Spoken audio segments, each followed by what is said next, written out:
ముఖ్యమంత్రి రేవంత్ రెడ్డి బృందం విదేశీ పర్యటనకు వెళ్లింది. పెట్టుబడులను ఆకర్షించడమే లక్ష్యంగా 5 రోజుల పాటు దావోస్ లండన్లో పర్యటించనున్నారు. 70 మందికి పైగా కీలక కంపెనీల ప్రతినిధులతో సమావేశమై ఒప్పందాలు కుదుర్చుకునే అవకాశాలున్నాయి. అలాగే వరల్డ్ ఎకనామిక్ ఫోరం సదస్సులో పాల్గొననున్నారు. ముఖ్యమంత్రితో పాటు ఐటీ మంత్రి శ్రీధర్ బాబు, సంబంధిత శాఖల ప్రతినిధులు కూడా పర్యటనకు వెళ్లారు. తొలిసారి దావోస్ పర్యటనలోనే ముఖ్యమంత్రి రేవంత్ రెడ్డికి అరుదైన గౌరవం దక్కిందని మంత్రి శ్రీధర్ బాబు చెప్పారు. వరల్డ్ ఎకనామిక్ ఫోరం కాంగ్రెస్ సెంటర్లో ప్రసంగించనున్నారని తెలియజేశారు. వైద్య రంగంపై ప్రపంచవ్యాప్తంగా ఎదుర్కొంటున్న సవాళ్లను అధిగమించడంపై అభిప్రాయాలను పంచుకుంటారని చెప్పారు.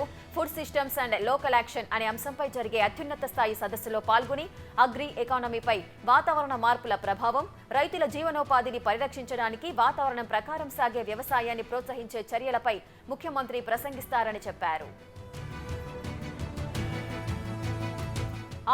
ఆంధ్రప్రదేశ్ రాష్ట్ర ముఖ్యమంత్రి వైఎస్ జగన్మోహన్ రెడ్డి చేతుల మీదుగా తాడేపల్లిలో సంక్రాంతి సంబరాలు వైభవంగా జరిగాయి. సతీమణి భారతితో కలిసి సంక్రాంతి వేడుకల్లో సీఎం జగన్ పాల్గొన్నారు. ముత్యాల ముగ్గులు మన సంస్కృతి సంప్రదాయాలు ప్రతిబింబించేలా అలంకరించడం ప్రత్యేక ఆకర్షణగా నిలిచింది. జగన్ దంపతులు సాంప్రదాయ దుస్తుల్లో భోగి మంటలు వేశారు. ఆ తర్వాత గంగిరెద్దులకు సారెను సమర్పించి గోపూజ కార్యక్రమంలో పాల్గొన్నారు. ఈ సందర్భంగా ప్రముఖ శాస్త్రీయ నృత్య కళాకారుల ప్రదర్శనలు కూడా ఏర్పాటు చేశారు. అమరావతిలోని మందడంలో జరిగిన భోగి వేడుకల్లో చంద్రబాబు, పవన్ కళ్యాణ్ పాల్గొన్నారు. అమరావతి ఐక్య కార్యాచరణ సమితి ఆధ్వర్యంలో తెలుగు జాతికి స్వర్ణయుగం సంక్రాంతి సంకల్పం పేరుతో భోగి పండుగ నిర్వహించారు. చంద్రబాబు, పవన్ ఈ కార్యక్రమంలో పాల్గొన్నారు. ప్రభుత్వం జారీ చేసిన పలు జీవో కాపీలను భోగి మంటల్లో వేశారు. తర్వాత రాజధాని గ్రామాల రైతులతో చంద్రబాబు, పవన్ ముచ్చటించారు. అమరావతి రాజధాని రైతులను వైసీపీ ప్రభుత్వం మోసం చేసిందని టీడీపీ అధినేత చంద్రబాబు అన్నారు. ఆంధ్రప్రదేశ్ రాజధాని అమరావతేనని మరోసారి చంద్రబాబు హామీనిచ్చారు. టీడీపీ, జనసేన అధికారంలోకి వచ్చాక అమరావతి నుంచి పరిపాలన సాగుతుందని చెప్పారు. అమరావతి నుంచి వైసీపీకి 87 రోజుల కౌంట్ డౌన్ ప్రారంభిస్తున్నామని తెలిపారు. దేవతల రాజధానిని రాక్షసులు చేపట్టారని, వచ్చే ఎన్నికల్లో వైసీపీకి ప్రజలు తగిన బుద్ధి చెబుతారని అన్నారు చంద్రబాబు. అంగన్వాడీల ఆందోళనలను స్పందించారు టీడీపీ అధినేత చంద్రబాబు. 32 రోజులుగా అంగన్వాడీలు పోరాడుతున్నా పట్టించుకోవడం లేదని, పండగ పూట కూడా వారిని రోడ్డుపై ఉండేలా చేశారని ఆగ్రహం వ్యక్తం చేశారు. వైసీపీ పాలనలో రైతులు చాలా కష్టాలు పడ్డారని, గిట్టుబాటు ధర లేదన్నారు. యువతకు ఉపాధి అవకాశాలు లేకుండా పోయాయని, భవిష్యత్తులో నిరుద్యోగులకు ఉపాధి కల్పించే బాధ్యతను టీడీపీ, జనసేన తీసుకుంటాయని చంద్రబాబు చెప్పారు. తమ పోరాటం రాజకీయ కోసం కాదు, రాజ్యాంగ పరిరక్షణ కోసమేనని కాంగ్రెస్ అగ్రనేత రాహుల్ గాంధీ తెలిపారు. కేంద్రంలో కాంగ్రెస్ అధికారంలోకి రాగానే మణిపూర్ కోల్పోయిన శాంతిని, సంతోషాలను తిరిగి అందిస్తామని చెప్పారు. మణిపూర్ మంటల్లో కాలిపోతున్న ప్రధాని మోదీ ఇప్పటికీ ఇక్కడికి రాలేదన్నారు. బీజేపీ, ఆర్ఎస్ఎస్ వివక్షకు మణిపూర్ నిదర్శనమని పేర్కొన్నారు. న్యాయయాత్ర ఎందుకని కొందరు ప్రశ్నిస్తున్నారని అంటూ, అన్యాయం కాలంలో ఉన్నాం కాబట్టే న్యాయయాత్రను చేపట్టామని రాహుల్ వెల్లడించారు. మణిపూర్లో భారత్ జోడో న్యాయయాత్ర ప్రారంభించారు. భారీగా పెరిగిన నిరుద్యోగిత, విపరీతంగా పెరిగిన ధరల సమస్యలను ప్రస్తుతం దేశం ఎదుర్కొంటోందన్నారు రాహుల్ గాంధీ. ఇలాంటి సమస్యలను భారత్ జోడో న్యాయ యాత్రలో లేవనెత్తుతామన్నారు. ఈ యాత్ర తమ గురించి చెప్పేందుకు కాదని, మీ గురించి తెలుసుకునేందుకేనన్నారు.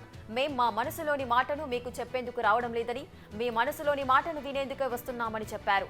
మీ ఇంటి గురించి తెలుసుకోవాలని అనుకుంటున్నామని, నేను మిమ్మల్ని కలిసి మీతో మాట్లాడి ఆ విషయాలను దేశం ముందు పెట్టేందుకు వస్తున్నానని రాహుల్ గాంధీ అన్నారు.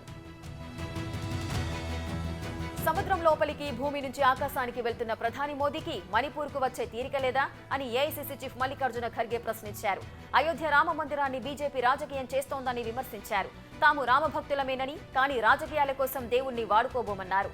తాము న్యాయం కోసం పోరాడితే ఓట్ల కోసం బీజేపీ ఆరాటపడుతోందని మండిపడ్డారు. ఏడాదికి 2 కోట్ల ఉద్యోగాలు ఇస్తానని హామీలిచ్చి ప్రధాని మోదీ అధికారంలోకి వచ్చారని అన్నారు ఖర్గే. మోదీ అధికారంలోకి వచ్చి ఇప్పటికీ 10 ఏళ్లు పూర్తయ్యాయని, మరి ఇప్పటికీ రావాల్సిన 20 కోట్ల ఉద్యోగాలు ఏమయ్యాయని ఆయన ప్రశ్నించారు. అధికార పార్టీ నిరంకుశత్వాన్ని, అన్యాయాలను నిలదీసేందుకే రాహుల్ గాంధీ న్యాయయాత్రను చేపట్టారని చెప్పారు. రాహుల్ గాంధీతోనే అన్ని వర్గాలకు సమన్యాయం జరుగుతుందని ఖర్గే అన్నారు. ప్రధాని మోదీ ఏపీకి రానున్నారు. రేపు శ్రీ సత్యసాయి జిల్లా పాలసముద్రంలో పర్యటించనున్నారు. అక్కడ జరిగే national academy of customs, indirect taxes and narcotics సెంటర్ను సందర్శిస్తారు. ఆ తర్వాత వరల్డ్ లైఫ్ క్రైమ్ డిటెక్షన్ కేంద్రాన్ని సందర్శిస్తారు. ఆ తర్వాత జరిగే సభలో పాల్గొని ప్రసంగిస్తారు. అనంతరం ఢిల్లీకి పయనమవుతారు మోదీ. స్కిల్ డెవలప్మెంట్ కేసులో సుప్రీంకోర్టు తీర్పు రేపు వెలువడించనుంది. అవినీతి నిరోధక చట్టంలోని సెక్షన్ 17A కింద గవర్నర్ నుంచి ముందస్తు అనుమతి తీసుకోకుండా తనపై కేసు నమోదు చేసినట్లు చంద్రబాబు స్పెషల్ లీవ్ పిటిషన్ దాఖలు చేశారు. ఈ కేసును జస్టిస్ అనిరుద్ బోస్, జస్టిస్ బేలా ఎం త్రివేదిలతో కూడిన ధర్మాసనం విచారించి అక్టోబర్ 17న తీర్పు వాయిదా వేసింది. కాంగ్రెస్ ఎమ్మెల్యేలను కొనేందుకు కేసీఆర్ ప్రయత్నాలు చేస్తున్నారని బీజేపీ ఎంపీ బండి సంజయ్ సంచలన వ్యాఖ్యలు చేశారు. కాంగ్రెస్ ఎమ్మెల్యేలు కేసీఆర్ తో టచ్ లో ఉన్నారని, పార్లమెంటు ఎన్నికల తర్వాత రాష్ట్రంలో ఏదైనా జరగొచ్చు అని బండి సంజయ్ వ్యాఖ్యానించారు. కేసీఆర్ కి ప్రజాస్వామ్యంపై నమ్మకం లేదని, కుట్రలకు కేర్ ఆఫ్ అంటే కేసీఆర్ అని విమర్శించారు. కేసీఆర్ కదలికలపై కాంగ్రెస్ వాళ్లు ఓ కన్నేసుంచాలని బండి సంజయ్ సూచించారు. బండి సంజయ్ వ్యాఖ్యలకు మంత్రి పొన్నం ప్రభాకర్ కౌంటర్ ఇచ్చారు. కాంగ్రెస్ ప్రభుత్వాన్ని ముట్టుకునే దమ్ము బీజేపీ, బీఆర్ఎస్ కు లేదన్నారు. కాంగ్రెస్ పార్టీ అంత బలహీనంగా లేదని, కాంగ్రెస్ ప్రభుత్వాన్ని కూల్చే సాహసం ఎవరూ చేయలేరన్నారు. బీఆర్ఎస్ త్వరలోనే రెండుగా చీలిపోతుందన్నారు. బీజేపీ, బీఆర్ఎస్ ఒకటేనని బండి సంజయ్ వ్యాఖ్యలతో అర్థం చేసుకోవచ్చన్నారు. ఒక పార్టీకి సంబంధించిన సమాచారం మరో పార్టీకి తెలుస్తుందన్నారు. కాంగ్రెస్ ఎమ్మెల్యేలు ఏం చేస్తే బండి సంజయ్కి ఎందుకు, ఆయనేమైనా జ్యోతిషమేమైనా చదివారా అంటూ ఎద్దేవా చేశారు. కాంగ్రెస్ లో KCR కోవట్టులున్నారని BJP MP Bandi Sanjay వ్యాఖ్యానించడంపై TPCC ప్రధాన కార్యదర్శి అద్దంకి దయాకర్ స్పందించారు. కాంగ్రెస్ పార్టీ ప్రభుత్వంపై కన్నేసి చూసే పార్టీల పతనం ప్రజలు చూసుకుంటారని అన్నారు. బండి సంజయ్ వ్యాఖ్యలతో బీజేపీ, బీఆర్ఎస్ల రహస్య మైత్రి మరోసారి బయటపడిందని తెలిపారు. వాళ్ల వైపు కూల్చాలన్న కుట్రలుంటే మా వైపు అంతకన్నా ఎక్కువ వ్యూహాలున్నాయని అద్దంకి పేర్కొన్నారు. బీజేపీ ఎంపీ బండి సంజయ్ జ్యోతిష్యం చెప్పుకునే మంచిదని కాంగ్రెస్ సీనియర్ నేత మల్లు రవి సెటైర్ వేశారు. కాంగ్రెస్ ఎమ్మెల్యేలు ఎవరూ కేసీఆర్ కు టచ్ లో లేరని చెప్పారు. కానీ సంజయ్ మాత్రం అబద్దాలు ప్రచారం చేస్తూ బీఆర్ఎస్ కు లాభం చేకూర్చాలని ప్రయత్నిస్తున్నారని ఆరోపించారు. రాబోయే 10 ఏళ్లు కూడా కాంగ్రెస్ ప్రభుత్వం పటిష్టంగా పాలన సాగిస్తుందని ధీమా వ్యక్తం చేశారు. బీజేపీ ఎంపీ బండి సంజయ్ చేసిన వ్యాఖ్యలపై ట్విట్టర్లో బీఆర్ఎస్ వర్కింగ్ ప్రెసిడెంట్ కేటీఆర్ స్పందించారు. 2018లో కరీంనగర్, నిజామాబాద్ పార్లమెంటు సెగ్మెంట్లలో బీజేపీ గెలుపులో కాంగ్రెస్ కీలక పాత్ర పోషించిందన్నారు. బీజేపీ జాతీయ ప్రధాన కార్యదర్శి బండి సంజయ్ చెప్పినట్లుగా ఇరు పార్టీలు మళ్లీ కలిసి పనిచేయబోతున్నట్లు తెలుస్తోందని అన్నారు. వైసీపీలో అంతర్గత వివాదానికి కారణమైన ఇన్ఛార్జీల పంచాయతీ ముదరకముందే దిద్దుబాటు చర్యలు చేపడుతోంది. ఇందులో ముఖ్యంగా వైసీపీ సెంట్రల్ వివాదానికి ముగింపు పలికింది. మల్లాది విష్ణుతో అధిష్టానం నిర్వహించిన చర్చలు ఫలించాయి. రాబోయే రోజుల్లో ఎమ్మెల్సీ పదవి ఇస్తామని అధిష్టానం హామీ ఇవ్వడంతో మల్లాది విష్ణు మెత్తబడినట్లు తెలుస్తోంది. ఆయన్ను ఒప్పించడంతో మర్రి రాజశేఖర్ కీలకంగా వ్యవహరించారని సమాచారం. పార్టీ మార్పు ప్రచారంపై రాయపాటి శ్రీనివాస్ క్లారిటీనిచ్చారు. తాము తెలుగుదేశం పార్టీలోనే కొనసాగుతామని స్పష్టం చేశారు. రంగారావుకు సంబంధించిన అంశాన్ని తాము ప్రోత్సహించడం లేదన్నారు. ఆయన స్పందించిన తీరు సరికాదనిపిస్తోందన్నారు. ఇన్నేళ్ల రాజకీయ జీవితంలో ఏనాడు ఈ రీతిలో మాట్లాడలేదన్నారు. గతంలో కుటుంబ రాజకీయ విషయాలపై అంతా చర్చించుకుని నిర్ణయం తీసుకునే వాళ్లమని చెప్పారు. తాము టీడీపీలోనే కొనసాగుతామన్నారు రాయపాటి శైలజ. తెలంగాణ శాసన వ్యవస్థ సచివాలయ సలహాదారుగా సూర్యదేవర ప్రసన్న కుమార్ ను ప్రభుత్వం నియమించింది. ఇండియన్ గవర్నమెంట్ లో విభిన్న హోదాల్లో 30 ఏళ్ల పాటు ప్రసన్న కుమార్ తన సేవలందించారు. కార్యనిర్వాహక, శాసన, న్యాయ వ్యవస్థలపై ఆయనకు అపార అనుభవం ఉంది. ఆయన అనుభవాన్ని దృష్టిలో ఉంచుకుని సలహాదారుగా సీఎం రేవంత్ రెడ్డి సిఫార్సు చేయగా ఆ ప్రతిపాదనలను శాసనసభ, మండలి సభాపతులు గడ్డం ప్రసాద్, గుత్తా సుఖేందర్ రెడ్డిలు ఆమోదించారు. రాహుల్ గాంధీ చేపట్టిన యాత్ర వల్ల దేశ రాజకీయాల్లో పెను మార్పులు సంభవించబోతున్నాయన్నారు తులసిరెడ్డి. కేంద్రంలో మోడీ ప్రభుత్వం దేశానికి శనిగ్రహంలా దాపురిచిందన్నారు. మోడీ ప్రభుత్వం దేశాన్ని అప్పుల భారత్ చేశారన్నారు. దేశంలో నిరుద్యోగం విలయతాండవం చేస్తుందన్నారు.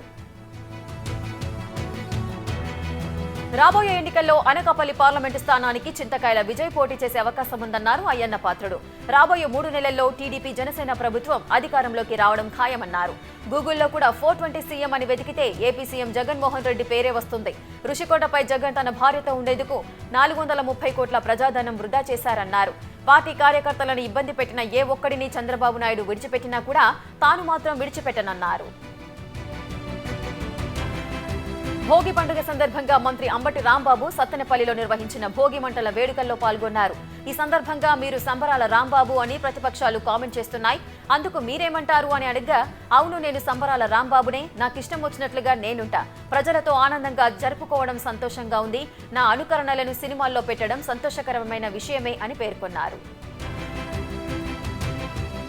మంత్రి అంబటి రాంబాబుకి రోజు రోజుకి అసమ్మతి పెరిగిపోతోంది. తాజాగా సొంత నియోజకవర్గంలోని వైసీపీ నేతలే రివర్స్ కావడం ఇప్పుడు హాట్ టాపిక్ గా మారింది. సత్తెనపల్లి మండలంలోని పెదమక్కెన ఎంపీటీసీ విజయలక్ష్మి మంత్రి రాంబాబుకి మాస్ వార్నింగ్ ఇచ్చారు.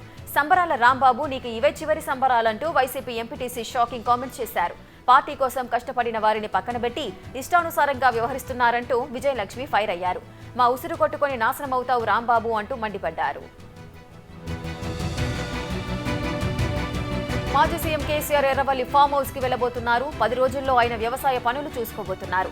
ఒంటిమావిడిలోని ఓ ఎరువుల షాప్ యజమానికి ఫోన్ చేసిన కేసీఆర్ ఫామ్ హౌస్ కి విత్తనాలు, ఎరువులు పంపాలని చెప్పారు.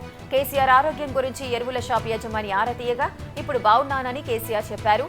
గత నెల 8న ఫామ్ హౌస్ లో కాలు జారిపడిన కేసీఆర్ తుంటి ఎముక సర్జరీ తర్వాత ఇప్పుడిప్పుడే కోలుకుంటున్నారు.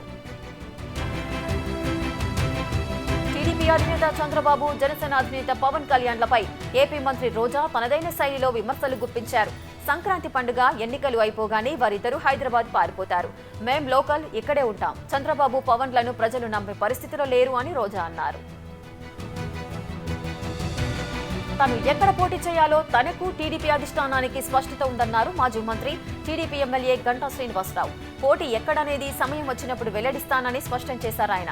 త్వరలోనే వైసీపీ ప్రభుత్వ పాలన అంతమవుతుందన్నారు. మాజీ ఎంపీ హర్షకుమార్ తో వైఎస్ షర్మిల భర్త బ్రదర్ అనిల్ భేటీ అయ్యారు. హర్షకుమార్ నివాసానికి వెళ్లిన అనిల్ గంట పాటు హర్షతో చర్చించారు. అయితే తాను తన కుమారుడి పెళ్లి కార్డు ఇవ్వడానికి హర్ష నివాసానికి వచ్చినట్లుగా అనిల్ చెప్పారు. అలాగే బ్రదర్ అనిల్ కుమార్ తో చిన్నప్పటి నుంచి తనకు స్నేహం ఉందని హర్షకుమార్ తెలియజేశారు. నీటిపారుదల శాఖ మంత్రి ఉత్తమ్ కుమార్ రెడ్డికి మాజీ మంత్రి హరీష్ రావు ఫోన్ చేశారు. రైతులకు సాగునీటి కోసం రంగనాయక సాగర్ లోకి నీటిని పంపింగ్ చేయాలని ఈ సందర్భంగా ఆయన కోరారు. మిడ్మానేరు, అనంతగిరి రిజర్వాయర్ నుంచి 1.50 టీఎంసీ నీటిని పంప్ చేయాలని విన్నవించారు. నీటిపారుదల శాఖ అధికారులతో మంత్రి ఉత్తమ్ చర్చించి నీటి విడుదలకు హామీనిచ్చారు. గోషామహల్ బీజేపీ ఎమ్మెల్యే రాజాసింగ్ కు బెదిరింపు కాల్స్ వచ్చాయి. రామనవమి రోజున శోభయాత్ర నిర్వహిస్తే చంపేస్తామంటూ గుర్తు తెలియని నంబర్ల నుంచి ఫోన్ చేశారు. దీంతో ఆయన కూడా దమ్ముంటే నేరుగా రావాలని ఘాటుగా రిప్లై ఇచ్చారు. గతంలో కూడా ఇదే తరహాలో బెదిరింపు కాల్స్ వచ్చాయి. అయోధ్యలో రాముని ప్రాణప్రతిష్ఠ నేపథ్యంలో ఈ బెదిరింపులు రావడం హాట్ టాపిక్ గా మారింది. అయోధ్య రామ మందిర ప్రాణప్రతిష్ఠ కార్యక్రమానికి అందిన ఆహ్వానాన్ని ఉత్తరప్రదేశ్ మాజీ CM, Samajwadi party chief Akhilesh Yadav తిరస్కరించారు. ఈ మేరకు తన నిర్ణయాన్ని తెలుపుతూ శ్రీరామ జన్మభూమి తీర్థక్షేత్ర జనరల్ సెక్రటరీ చంపత్ రాయ్కి లేఖ రాశారు. ప్రాణప్రతిష్ఠ తర్వాత తన కుటుంబంతో కలిసి అయోధ్యకు తప్పకుండా వీక్షిస్తానని ఆయన లేఖలో పేర్కొన్నారు. అయోధ్య రామ మందిరంపై కాంగ్రెస్ జనరల్ సెక్రటరీ వేణుగోపాల్ కీలక వ్యాఖ్యలు చేశారు. తమ పార్టీలో అనేక మంది దేవుడిని నమ్ముతారని, తాను కూడా నమ్ముతానని చెప్పారు. కాంగ్రెస్ అందరినీ, అన్ని మతాలను గౌరవిస్తుందన్నారు. ప్రజలను మతాల పేరిట వేరు చేయకూడదని నమ్ముతానని చెప్పారు. కానీ బీజేపీ మాత్రం ప్రజలను వేరు చేయడానికి, తమ రాజకీయ మైలేజీని పెంచుకోవడానికే దేవుడిని ఉపయోగించుకుంటుందని ఆరోపించారు. అయోధ్య రామ మందిర ప్రాణ ప్రతిష్ఠ సందర్భంగా బీజేపీ స్వచ్ఛతా అభియాన్ కార్యక్రమం ప్రారంభించింది. తాజాగా ఈ కార్యక్రమంలో బీజేపీ జాతీయ అధ్యక్షుడు జేపీ నడ్డా కూడా పాలుపంచుకున్నారు. ఈ క్రమంలో ఢిల్లీలోని గురు రవిదాస్ మందిర్లో నేలను తుడిచారు. అయితే ఉత్తరాఖండ్ సీఎం పుష్కర్ సింగ్ ధామి కూడా రాష్ట్రంలోని కైంచీధామ్ను సందర్శించి అక్కడ పరిశుభ్రత డ్రైవ్లో పాల్గొన్నారు. గుజరాత్ సీఎం భూపేంద్ర పటేల్ గాంధీనగర్లోని ఢోలేశ్వర్ మహాదేవ్ ఆలయాన్ని సందర్శించారు. మహాదేవుడికి ప్రత్యేక పూజలు చేశారు. అనంతరం స్వచ్ఛతా అభియాన్ కార్యక్రమంలో భాగంగా ఆలయ పరిసరాలను శుభ్రం చేశారు. లక్నోలో జరిగిన ఇదే కార్యక్రమంలో ఉత్తరప్రదేశ్ డిప్యూటీ సీఎం కేశవ్ ప్రసాద్ మౌర్య కూడా పాల్గొన్నారు. యోగా గురు రామ్దేవ్ తీవ్ర వివాదంలో చిక్కుకున్నారు. తాజాగా ఆయన వీడియో ఒకటి వైరల్ అవుతోంది. అందులో ఆయన ఓబీసీ వర్గాన్ని కించపరుస్తున్నారని పేర్కొంటూ తీవ్ర వివాదం రాజుకుంది. ఈ నేపథ్యంలో తన వ్యాఖ్యలపై రామ్దేవ్ క్లారిటీనిచ్చారు. తాను ఓవైసీ అన్నారు, ఓబీసీ కాదని స్పష్టం చేశారు. ఓవైసీ పూర్వీకులు దేశ వ్యతిరేకులని, తాను ఓవైసీని సీరియస్ గా తీసుకోనని రామ్దేవ్ తెలిపారు. భారత్ జోడో న్యాయ యాత్ర కేవలం కాంగ్రెస్ కే కాక యావత్ దేశానికి చాలా ముఖ్యమైనదని కర్ణాటక డిప్యూటీ సీఎం శివకుమార్ పేర్కొన్నారు.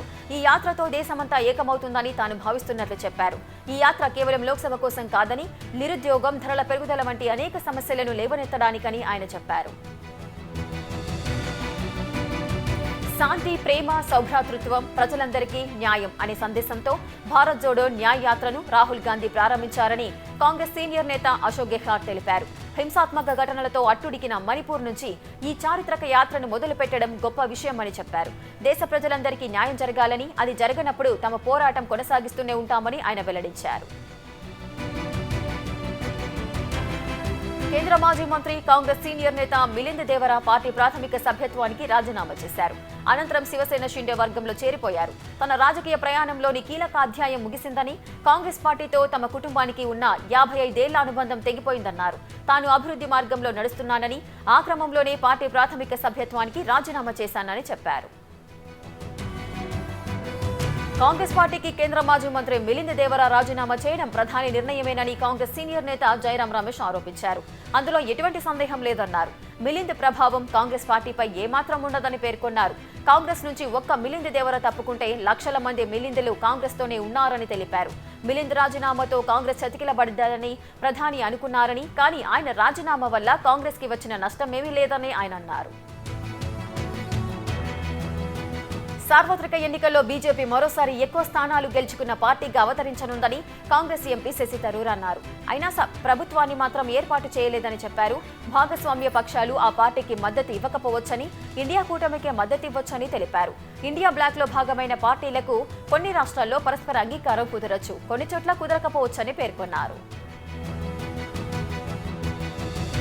ఏపీ సీఎం జగన్ కు అందరి వద్ద తీసుకోవడమే తెలుసని, ఇవ్వడం తెలియదని వైసీపీ రెబల్ ఎంపీ రఘురామకృష్ణరాజు విమర్శించారు. తాను జగన్ కు సహాయం చేశానని, తిరిగి సహాయం పొందలేదని తెలిపారు. కష్టాల్లో ఉన్నప్పుడు సాయం చేసిన వారే నిజమైన స్నేహితులని వ్యాఖ్యానించారు. 4 ఏళ్ల తర్వాత తన సొంత నియోజకవర్గంలో సంక్రాంతి వేడుకలకు ఆయన హాజరయ్యారు. సూర్యాపేటలోని మేళ్ల చెరువులో మంత్రి ఉత్తమ్ కుమార్ రెడ్డి పర్యటించారు. ఈ సందర్భంగా శంభులింగేశ్వర స్వామి ఆలయంలో ఉత్తమ్ ప్రత్యేక పూజలు నిర్వహించారు. హుజూర్ నగర్ ను పారిశ్రామిక పార్కుగా అభివృద్ధి చేస్తామని చెప్పారు. స్థానికులకు ఉద్యోగావకాశాలు కల్పిస్తామని తెలిపారు. వచ్చే పార్లమెంటు ఎన్నికల్లో కాంగ్రెస్ తెలంగాణలో 14 స్థానాలు గెలుచుకుంటుందని ఆశాభావం వ్యక్తం చేశారు. మోదీ రాకముందు తెలంగాణలో ఐసిస్ ఏజెంట్లు ఉండేవారని కేంద్ర మంత్రి, బీజేపీ తెలంగాణ అధ్యక్షుడు కిషన్ రెడ్డి అన్నారు. ఒకప్పుడు పాకిస్తాన్లో కూర్చొని రిమోట్ నొక్కితే భారత్లో బాంబులు పేలేవని విమర్శించారు. కానీ ప్రస్తుతం పరిస్థితులు భిన్నంగా ఉన్నాయని, భారత్లో ఉగ్రవాదాన్ని కూకటి వేళ్లతో పెకిలించామని చెప్పారు. పాక్ను ప్రపంచం ముందు ఏకాకిగా నిలబెట్టామని తెలిపారు. పాక్కు సరైన రీతిలో సమాధానం చెబుతున్నామని పేర్కొన్నారు. గుంటూరులో ఆందోళన చేస్తున్న కోడికత్తి శ్రీను కుటుంబ సభ్యులను దళిత సంఘాల నేతలు మద్దతు పలికారు. శ్రీను కుటుంబానికి న్యాయం జరిగే వరకు తమకు అండగా ఉంటామని దళిత సంఘ నాయకులన్నారు. సీఎం జగన్ తన కుమారుడి జీవితాన్ని నాశనం చేశారని, 5 ఏళ్లుగా తన కుమారుడు జైల్లోనే మగ్గుతున్నాడని శ్రీను తల్లి సావిత్రి ఆవేదన వ్యక్తం చేశారు. తమకు న్యాయం చేయాలని డిమాండ్ చేశారు.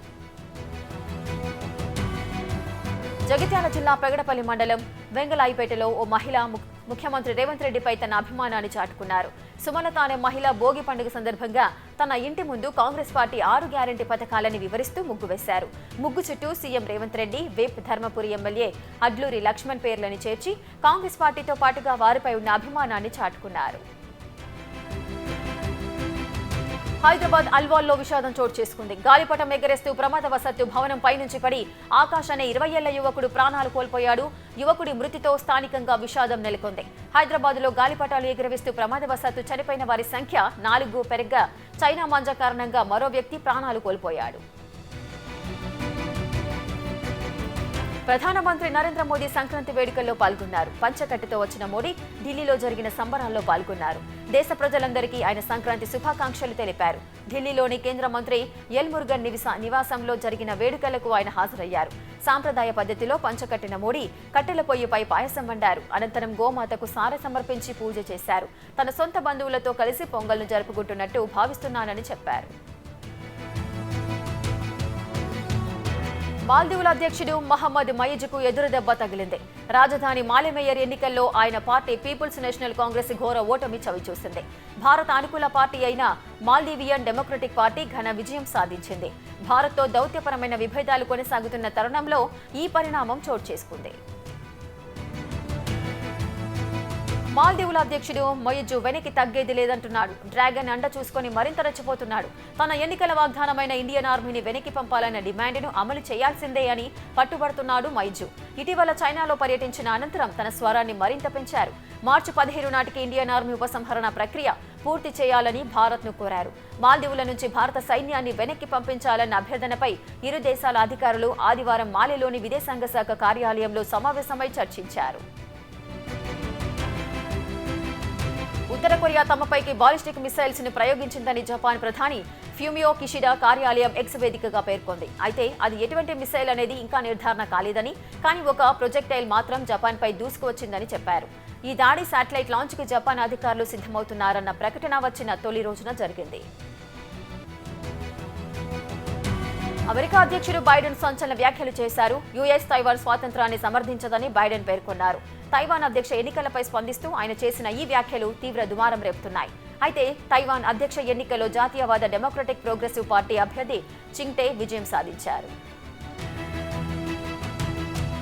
డెన్మార్క్ క్వీన్ మార్గరెత్ II కీలక నిర్ణయం తీసుకున్నారు. తన పదవికి రాజీనామా చేసిన ఆమె తాజాగా రాజుగా తన కుమారుడు ఫ్రెడరిక్ పేరును ప్రకటించారు. ఆ దేశ 900 ఏళ్ల చరిత్రలో సింహాసనాన్ని స్వచ్ఛందంగా వదులుకున్న మొదటి డానిష్ చక్రవర్తిగా ఆమె నిలిచారు.